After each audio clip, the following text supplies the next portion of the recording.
Section 11. The Fall of Soviet Empire.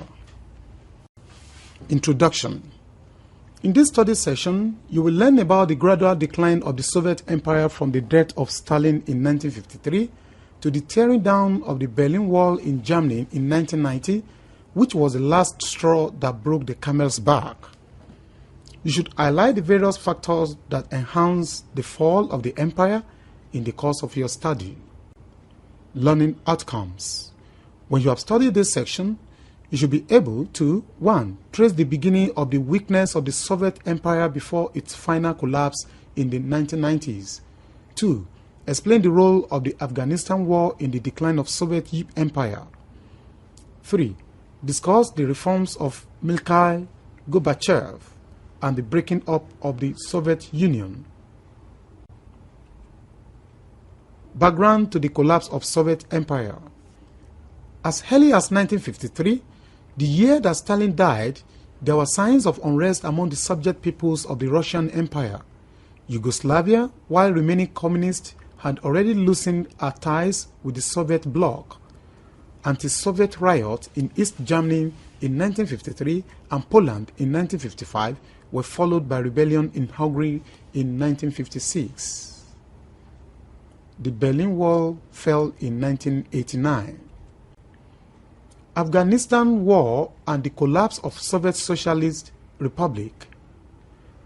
One of the fundamental factors that accelerated the disintegration of the USSR was the war in Afghanistan, which was a disastrous adventure for USSR.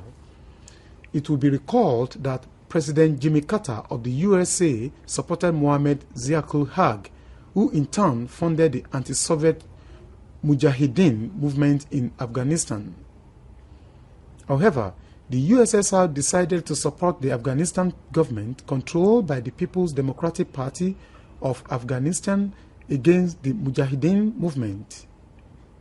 As a result, tension brewed between the USA and the USSR.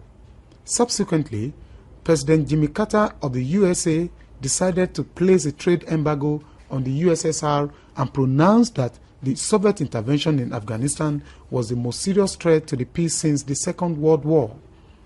By the time President Ronald Reagan assumed office as the President of the USA in 1981, the tension between USSR and USA increased up till 1986 when Mikhail Gorbachev became the President of the USSR. Though Gorbachev came up with reforms termed glasnost political openness and perestroika economic restructuring targeted at revamping the economy, the Soviet economy was already in ruin. Reforms of Mikhail Gorbachev. Another significant factor that propelled the collapse of the USSR was the reforms that were introduced by President Mikhail Gorbachev. He had genuine motives in introducing the reforms, but the reforms backfired. Gorbachev belonged to the reform-oriented technocrats that had begun their careers under Nikita Khrushchev 1953 to 1964. And the technocrats had rapidly consolidated their power within the CPSU Communist Party of the Soviet Union. President Gorbachev, however, in his reform, introduced the law on cooperatives. This law permitted private ownership of businesses in the services, manufacturing, and foreign trade sectors. Also, his reform concerning glasnost political openness resulted in greater freedom of speech and the press became less controlled. It is important to state that Gorbachev pushed his reforms too far because these reforms were opposed by the majority of the Communist Party. Gorbachev reforms and nationalism in the Soviet Union. The different reforms introduced by Gorbachev accelerated the breaking up of the Soviet Union. The media took advantage of press freedom to expose the social and economic problems that the government had long denied and concealed. Problems such as poor housing, alcoholism, drug abuse, pollution, and large-scale corruption became public knowledge. Perestroika and the Soviet Union economy. Gorbachev's economic policy was not radical enough to save the dwindling economy of his country, though he tried to liberalize the economy, but he still left behind fundamental elements of the Joseph Stalin system, such as price controls, exclusion of private property ownership, government monopoly over most means of production, and the inconvertibility of the ruble, elections, and the final collapse of Soviet Union. From the 1990s, 15 constituent republics of the USSR held their first competitive elections.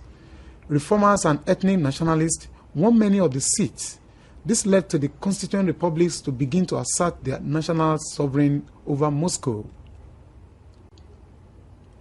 On March 17, 1991, in a union-wide referendum, 78% of all voters voted for the retention of the Soviet Union in a reformed form. However, in August 1991, there was a failed coup d'etat to unseat Gorbachev. Following this coup, Soviet republics accelerated their demand for independence and indeed declared their sovereignty one by one. Besides, there were food shortages in Central Russia, which called for food rationing in Moscow in December 1991. Boris Yeltsin, who won 57% of the popular vote for the post of president of the Russian SFSR, decided to disband the USSR in accordance with the Treaty Union of 1922 so as to remove Gorbachev and the Soviet government from power. The Russian population supported this step. Finally, the collapse of the Soviet Union took place following the popular referendum in Ukraine on December 1, 1991, wherein 90% of the voters opted for independence. Thus, the Soviet Union was officially dissolved and was replaced by the Commonwealth of Independent States. Studies section summary. In this studies section, we examine the background to the fall of Soviet Union. Some of the important factors were Gorbachev reforms and the Afghanistan war.